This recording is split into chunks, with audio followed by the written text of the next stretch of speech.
নমস্কার। মাসিক রাশিফল আজকে বৃষ রাশিকে নিয়ে আলোচনা করব।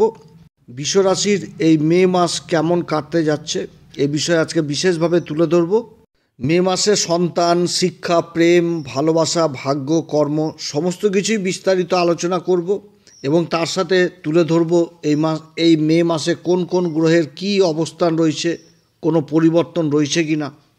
তো যাই হোক, আলোচনাটি শুরু করার পূর্বে সমস্ত দর্শক বন্ধুদের নমস্কার জানাচ্ছি এবং তার সাথে বলবো, যারা বহুদিন ধরে আমাদের অনুষ্ঠান দেখছেন এখনও পর্যন্ত সাবস্ক্রাইব করেননি তাদের কাছে বিশেষ অনুরোধ করব সাবস্ক্রাইব করার জন্য।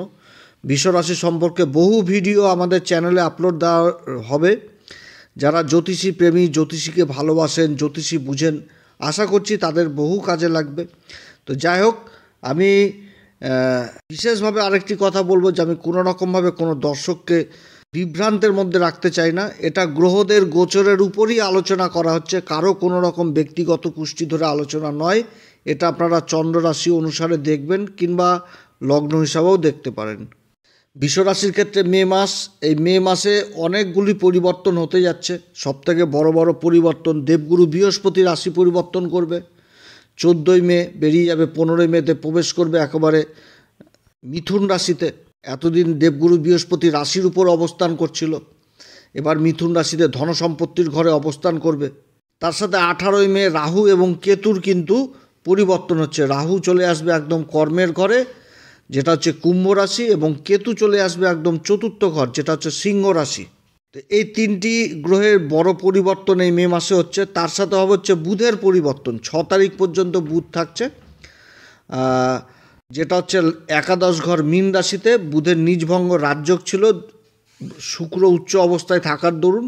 এবার বুধ চলে আসবে দ্বাদশে, যেটা হচ্ছে মেষ রাশি, এবং এই মেষ রাশিতে উচ্চ সূর্য অবস্থান করছে 15 তারিখ পর্যন্ত। 15 তারিখের পর আবার রাশির উপর চলে আসবে। তো এই তো হচ্ছে পরিবর্তন, গ্রহদের পরিবর্তন। তবে রাশির অধিপতি শুক্র মীন রাশিতেই থাকছে উচ্চ অবস্থায় মীন রাশিতে থাকবে, এবং এই যেটা হচ্ছে লাভের ঘর, একাদশ ঘর, এবং এই ঘরে শুক্রের সাথে শনি রয়েছে। শনি, তারপর হচ্ছে রাহু রয়েছে। অপরদিকে মঙ্গল আবার রাশির 3য় ঘরে অবস্থান করছে, যেটা হচ্ছে কর্কট রাশি, নিচ অবস্থায় রয়েছে। তবে সূর্য আবার মঙ্গলের রাশি মেষ রাশিতে উচ্চ অবস্থায় রয়েছে। তো এখানটা তো একটা নিজভঙ্গের মতন উঠে আসছে। এবং তাছাড়া দেবগুরু বৃহস্পতির যে অবস্থান এবং দেবগুরু বৃহস্পতির যে নক্ষত্রগত অবস্থান, তাতে মঙ্গলের নক্ষত্র মৃগশিরাতে দেবগুরু বৃহস্পতি অবস্থান করছে, অর্থাৎ মঙ্গল কিন্তু যথেষ্ট বল পাচ্ছে। তো এই তো হচ্ছে গ্রহদের অবস্থান। তো সবার প্রথমে এই বৃষ রাশির সন্তান শিক্ষা নিয়ে বলবো। বৃষ রাশির ক্ষেত্রে পঞ্চম ঘর হচ্ছে শিক্ষা, সন্তান। তো এই ঘরের অধিপতি হচ্ছে বুধ। 6 তারিখে রাশি পরিবর্তন করে দ্বাদশে চলে যাবে। দ্বাদশ ঘরে উচ্চ সূর্যের সাথে অবস্থান করবে, বুধাদিত্য যোগ তৈরি হচ্ছে, এবং রাশির উপর দেবগুরু বৃহস্পতি অবস্থান করছে। দেবগুরু বৃহস্পতি শুভ দৃষ্টি কেতুর উপরে পড়ছে। কেতু তো কন্যা রাশি, পঞ্চম ঘরে অবস্থান করছে, এবং কেতু যে নক্ষত্র অবস্থান করছে সেটা কিন্তু সূর্যের নক্ষত্র উত্তরা ফাল্গুনিতে অবস্থান করছে। আর সূর্য অবস্থান করছে দ্বাদশ ঘরে বুধের সাথে। তাহলে এইখানটাতে যারা উচ্চ শিক্ষার্থী, যারা স্কলারশিপের জন্য চেষ্টা করছিলেন, তাদের কিন্তু কাজগুলো হবে, এবং বহু ছাত্রছাত্রীদের স্বপ্নও পূরণ হবে। যারা বিদেশে যাওয়ার চেষ্টা করছিলেন, যারা নিজের পড়াশোনাকে যথেষ্ট এগিয়ে নিয়ে যাওয়ার চেষ্টা করছিলেন, বিদেশে কোনো ভালো কলেজে অ্যাডমিশন নেওয়ার চেষ্টা করছিলেন, এই দিক থেকে কিন্তু যথেষ্ট ভালো। এছাড়া প্রাথমিক শিক্ষার্থীর জন্যও কিন্তু যথেষ্ট ভালো সময়, কারণ গুরুর দৃষ্টি পড়ছে, এই জায়গাটাতে একটা ভালো। তবে রাহু আর কেতু আর গুরুর যখন পরিবর্তনটা হয়ে যাবে, তখন পিতামাতাদের খরচাপাতি বাড়বে নিজেদের সন্তানের শিক্ষার ব্যাপারে। শিক্ষার দিক থেকে পিতামাতাদের খরচাপাতি যথেষ্ট বৃদ্ধি পেতে থাকবে। শরীর স্বাস্থ্য নিয়ে যদি বলি, তাহলে বৃষ রাশির ক্ষেত্রে রাশির উপর দেবগুরু বৃহস্পতি অবস্থান করছে, এবং দেবগুরু বৃহস্পতি তো চলে আসবে মাসের মাঝামাঝিতে, রাশি পরিবর্তন করবে। আর অপরদিকে সূর্য আবার রাশির উপরে চলে আসবে, এবং বুধ কিন্তু দ্বাদশে থেকে যাচ্ছে পঞ্চমপতি হয়ে, কিন্তু রাশির অধিপতি আবার ওই একাদশ ঘরে আবার উচ্চ অবস্থায় থাকছে, সঙ্গে রাহু শনি থাকছে। অতএব এমনি কোনো কিছু ভাইটাল জিনিস নাই, তবে নিজের খাওয়া দাওয়ার দিকে যথেষ্ট খেয়াল রাখতে হবে, খাওয়া দাওয়ার দিকে। এবং তাছাড়া যারা রক্তজনিত সমস্যায় ভুগছেন, যেমন ডায়াবেটিস হোক বা অন্যান্য যে অসুখ বিসুখগুলো, এগুলোর দিকেও সাবধান। এবং ত্বকজনিত সমস্যা হলেও কিন্তু হওয়ার প্রবল সম্ভাবনা থাকছে এই বৃষ রাশির ক্ষেত্রে। এদিক থেকে যথেষ্ট সাবধানে থাকতে হবে। এবং তার সাথে বলবো যে বাইরের ফাস্টফুড থেকে যথেষ্ট সাবধান, খাওয়া দাওয়ার দিকেও কিন্তু যথেষ্ট খেয়াল রাখতে হবে। খাওয়া দাওয়াটা টাইম টু টাইম করতে হবে এবং শরীরচর্চার মধ্যে কিন্তু থাকতে হবে। বিশ্বরাশির প্রেম ভালোবাসা নিয়ে যদি বলি, তো বিশ্বরাশির ক্ষেত্রে প্রেম ভালোবাসার জায়গাটা বর্তমানে মাসের মধ্যভাগ পর্যন্ত যথেষ্ট ভালো দেখা দিচ্ছে। একটা প্রেম ভালোবাসা, বন্ধু বান্ধবদের মধ্যে একটা সার্কেল যথেষ্ট বৃদ্ধি পাবে, এই জায়গাটা কিন্তু ভালো দেখা যাচ্ছে। বন্ধু বান্ধবদের সঙ্গ, নতুন নতুন বন্ধু বান্ধব আসা, তাদের সাথে মিল মহব্বত, একটা দেখা সাক্ষাৎ, কোথাও ঘুরতে যাওয়া, থাকা, খাওয়া দাওয়া, এগুলো কিন্তু দেখা যাচ্ছে। কিন্তু যখন মাসের মাঝামাঝি যখন সূর্য রাশি পরিবর্তন করে রাশির উপর অবস্থান করবে এবং এদিকে রাহু কেতুর পরিবর্তন হয়ে যাচ্ছে এবং দেবগুরু বৃহস্পতিও আবার সরে চলে আসছে এবং পঞ্চমপতি বুধ একদম দ্বাদশে অবস্থান করবে, তো তখন কিন্তু একটা ক্রোধ, যে দিগো, এই সমস্ত কিন্তু যথেষ্ট কাজ করবে, যে একটা অহংকার বোধ, এই সমস্ত জিনিস চলে আসবে। তবে প্রেম ভালোবাসা যে শুধু বন্ধু বান্ধবদের মধ্যে সীমাবদ্ধ থাকে সেটাও না, পিতামাতার উপরে তো এর কোনো জায়গা নাই। পিতামাতারাও কিন্তু একটু কিছুটা হলেও অশান্তি পোহাবে ছেলে মেয়েদের নিয়ে, যে একটু জেদ জিনিসটা যথেষ্ট কাজ করবে। ছেলে মেয়েদের জেদ রক্ষা করতে করতে জীবন শেষ, এরকম হবে। এদিকে যথেষ্ট খেয়াল রাখতে হবে। যদি মনের মধ্যে ক্রোধ, যে দিগো, এগুলো নিয়ে আসে, তাহলে কিন্তু এই জায়গাটাতে একটা বিপরীত পরিস্থিতি তৈরি হবে। যোগাযোগ বিচ্ছিন্ন মতনও পরিস্থিতি তৈরি হবে বন্ধু বান্ধবদের সাথে, কারণ মঙ্গল কিন্তু নীচ অবস্থায় তৃতীয় ঘরে অবস্থান করছে। মঙ্গল 13ই মে থেকে জুন মাসের 6 তারিখ পর্যন্ত অশ্লেষা নক্ষত্রে চলে আসবে। এবার মঙ্গল জিনিসটা কি, ঊর্জা, আর অশ্লেষা নক্ষত্র বেরি ধরা সাপ, সবসময় নিজের জিনিসটাকে বুঝবে, নিজের হকের জিনিসটাকে বুঝবে। আর সূর্য চলে আসবে একদম রাশির উপরে, তাহলে এইখানটাতে কিন্তু এইগুলো জিনিস একটু বেশি কিন্তু হয়ে যাবে। তো এদিক থেকে যথেষ্ট খেয়াল রাখতে হবে এই বিশ্ব রাশিকে, যে সামনের থাকা ব্যক্তি যেন কোনো রকমভাবে আপনার উপর, মানে আপনার মুখের ভাষাতে যেন ক্ষিপ্ত না হয়ে যায়। এদিকে এই জিনিসটা, রিলেশন জিনিসটা মানে বজিয়ে রাখতে হবে। এবং বিশ্ব রাশির ক্ষেত্রে দাম্পত্য জীবনও মাসের মধ্যভাগ থেকে কিন্তু চেঞ্জ হতে থাকবে, কারণ রাশির উপর সূর্যের অবস্থান হওয়া মানে, আর সূর্যের কিন্তু দৃষ্টি ওই সপ্তম ঘরে পড়বে, বৃশ্চিক রাশির উপর পড়বে। অর্থাৎ নিজের ক্রোধ, যে দিগো, এদিকে কিন্তু যথেষ্ট খেয়াল রাখতে হবে, যে নিজের কথাকে এগিয়ে রাখা, নিজের কথাকে বেশি প্রাধান্য দেওয়া, হুকুমদারি, এই জিনিস করলে সংসারে কিন্তু অশান্তি অবশ্যম্ভাবী হবে। এবং তার সাথে জীবনসাথীর শরীর স্বাস্থ্যের দিকেও যথেষ্ট খেয়াল রাখতে হবে। কোনো রকম অস্থিজনিত সমস্যা যদি থাকে, তাহলে এগুলো কিন্তু বৃদ্ধি পাওয়ার সম্ভাবনা থাকবে। বা ত্বকজনিত কোনো সমস্যা যদি থাকে, তাহলে এই সমস্যাগুলোও কিন্তু যথেষ্ট বৃদ্ধি পাবে। মাইগ্রেনজনিত সমস্যা, এদিক থেকেও কিন্তু সাবধান। বিশ্বরাশির ক্ষেত্রে যদি কর্মভাগ্য নিয়ে বলি, তাহলে কর্মের ঘরের অধিপতি হচ্ছে স্বয়ং শনিদেব এবং ভাগ্যের ঘরের অধিপতিও শনিদেব। লাভের ঘরে অবস্থান করছে মীন রাশিতে এবং রাশির অধিপতি শুক্র এই মীন রাশিতে উচ্চ অবস্থায় শনির সাথে অবস্থান করছে।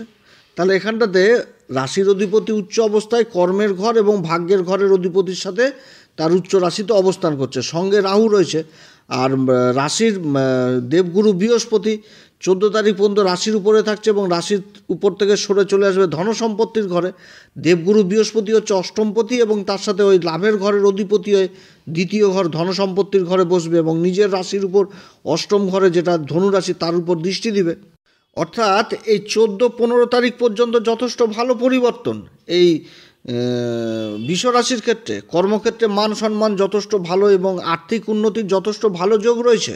কর্মক্ষেত্রে ভাগ্যের সঙ্গ যথেষ্ট ভালো পাবে, যে কোনো কাজ করতে গেলে কাজ হয়ে যাবে এবং তাতে যথেষ্ট লাভের মানে পরিমাণও দেখতে পারবে। সব দিক থেকে এগিয়ে যাবে, যে কোনো দিকে, মানে ভাগ্য সঙ্গে, মানে কর্মের সাথে সাথে ভাগ্যও চলবে, এরকম একটা পরিস্থিতি এই বিশ্বরাশির ক্ষেত্রে তৈরি হচ্ছে। যোগাযোগ ব্যবস্থার ব্যাপক উন্নতি হবে। যারা ইন্টারন্যাশনাল কাজের সাথে যুক্ত রয়েছেন, বিদেশি কাজের সাথে যারা যুক্ত রয়েছেন, তাদের জন্য খুবই ভালো সময়। ইম্পোর্ট এক্সপোর্টের কাজের সাথে যারা যুক্ত রয়েছেন, খুবই ভালো সময়। নতুন নতুন মালের অর্ডার, এই সমস্ত জিনিস হবে। নতুন ডকুমেন্টেন্সির কাজগুলো যথেষ্ট এগোবে, কাগজপত্রের যথেষ্ট কাজগুলো এগোবে।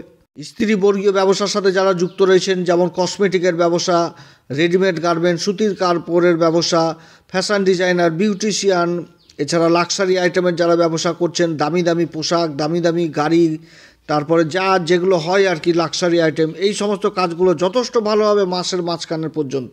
কিন্তু যখনই সূর্য রাশি পরিবর্তন করবে, চলে আসবে রাশির উপরে, তখন থেকে কিছুটা সমস্যা হলেও কিন্তু পড়তে হবে এই বিশ্বরাশিকে, কারণ শনির দৃষ্টি থাকছে রাশির উপরে এবং সূর্যও চলে আসছে। তখন শনির দৃষ্টি একদম সূর্যের উপরে থাকছে, সেই সময় থেকে একটু বুঝে সুঝেই চলতে হবে বিশ্বরাশিকে। কোন দিক থেকে বেশি চলতে হবে? কাগজপত্রের দিক থেকে, সরকারির দিক থেকে। কোনো সরকারি ঝুটঝামেলায় পড়া যাবে না, কোনো সরকারি আধিকারিকের সাথে বাগবিতণ্ডায় জড়িত হওয়া যাবে না, তাদের সাথে সুসম্পর্ক বজিয়ে রাখতে হবে। কীভাবে নিজের কাজকে এগিয়ে নিয়ে যেতে হবে, তখন কিন্তু মাথা ঠান্ডা করেই চলতে হবে বিশ্বরাশিকে।